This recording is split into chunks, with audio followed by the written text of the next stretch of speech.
All right, so we're out on site today, giving a hand to a good customer of ours, doing a favor and helping them set some stairs. So we've got some Oakville stairs in a little bit of a raised garden bed scenario, just a way to get up there to be able to do some weeding and that sort of thing, pick your vegetables and whatever.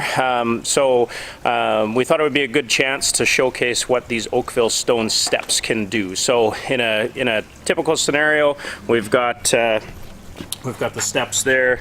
Barclay's working on them down here. So we've got a 3-foot step. These come in all sorts of different sizes and stuff like that. So if you're setting these on the side of a hill, all you'd be doing is just leveling, compacting each layer, getting them level, and dropping each stone step in place, which is great. In this scenario, we're not doing that. We're in a fixed situation, so a lot of times you can have that type of thing where you need you have a flat area that you need to step up into. And so what do you do? So I'm just going to flip us around here.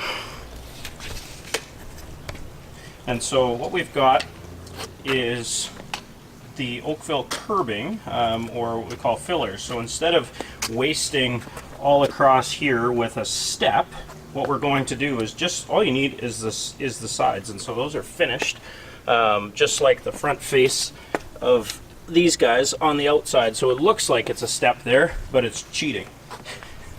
So Barclay, what do we got going on here? What are you working on? What are you looking for here? Well, a couple things. The beauty of those fillers is that I want my second step, because we're going to do one step up, another step up. With those fillers, if I was to throw a full step back there, I actually then have kind of an awkward joint between those two, whereas with a filler I can cut that without cutting a huge chunk of stone, and I can get that set so that this space is just slightly smaller than a full step, so that when we put this one in and drop the other one on top, you get some overlap, a really crisp joint between the two.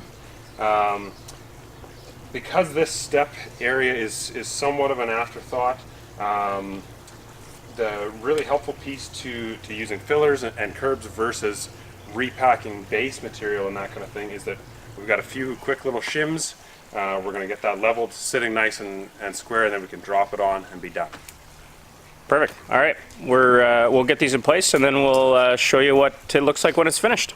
All right, so we've got stairs. So just gave them a quick rinse off, and we're in. So simple setup. All we've got is just a 2-step up into the bed, right? So simple. I'll show you around here. We've got the finished edge on both sides. Only tough part that we've got is that we're going from a split face to a split face. So we're getting a little bit of a gap there. Not the end of the world in this application, but just something that you want to keep in mind. So it's really a simple project we've got with those. We used lifting straps to lift these 3-foot steps.